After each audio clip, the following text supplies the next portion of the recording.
ఆనాడు బంధువులు ఇంటికొస్తే చాలు ఉన్నన్ని రోజులు పండుగే, గుండె నిండుగా సంబురమే. ఆరు బయట నులక మంచంపై పడుకొని కబురులెన్నో చెప్పుకుంటుంటే మనసు నిండుగా సంతోషమే.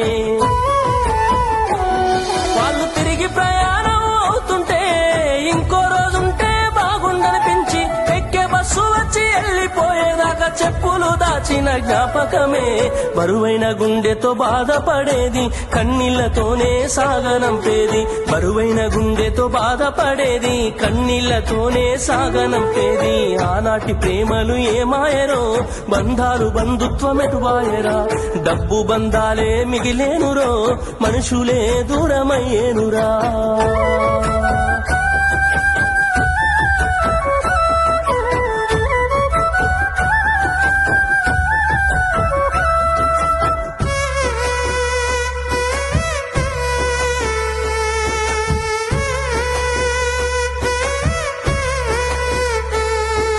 రాను రాను మనిషి కొత్తదనము కోరి స్వార్థముతోనే బతుకుతుండే, విలువలన్నీ నేడు మరిచిపోయే.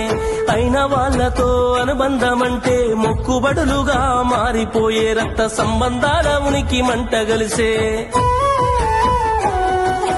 ఒకటే ఊరిలో ఉంటున్నా ఏడాదికోసారి కలుసుడాయే, ధనవంతులుగా కొంత మారిపోతే నిరుపేద బంధువుల మరిసిపోయే.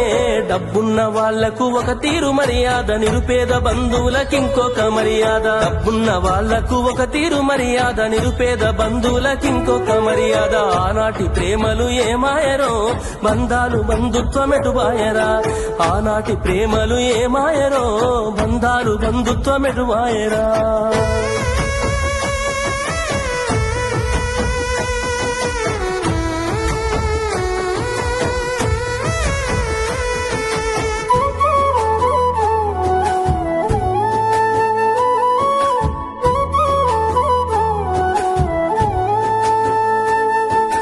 రక్తం పంచుకొని ఒకటే ఇంటిలో జన్మను ఎత్తి కూడా పెరిగిన అన్నదమ్ములైన అక్క చెల్లెళ్ళైన వేడుక ఏదైనా జరిగితే తప్ప కలుసుకోవడం జరగదాయే. మనసారా మాట్లాడుకోరాయే.